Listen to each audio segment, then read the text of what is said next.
کہ قرآن اگر کسی پہاڑ پر نازل ہوتا تو وہ بھی اس قرآن کے رعب کی وجہ سے ریزہ ریزہ ہو جاتا۔ سر یہ ہمارے محبوب صلی اللہ علیہ وآلہ وسلم کا مبارک سینہ ہے کہ جس پہ آلموسٹ 23 سال تک قرآن نازل ہوتا رہا۔ اور اگر آپ بخاری مسلم کی احادیث اٹھا کے دیکھیں تو نبی علیہ السلام کے اوپر ایک کیفیت طاری ہو جایا کرتی تھی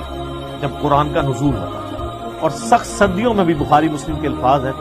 کہ آپ صلی اللہ علیہ وآلہ وسلم کے مبارک چہرے پر یعنی پسینہ بہنا شروع ہو جاتا تھا، اتنا وحی کا بوجھ ہوتا تھا۔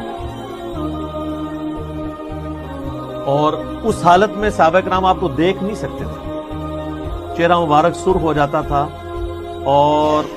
جس طرح یہ خراٹے لینے کی آواز ہے نا، اس طرح بخاری مسلم آتا ہے اس قسم کی آواز آپ کے منہ سے نکلنا شروع ہو جاتی تھی، اور پھر صحابہ کرام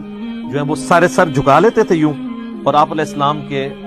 سر مبارک کے اوپر ایک بڑی چادر دے دی جاتی تھی حتیٰ کہ آپ اپنی وہ اس حالت میں واپس آئیں۔ یعنی آپ صلی اللہ علیہ وآلہ وسلم پر یہ حالت طاری ہوا کرتی۔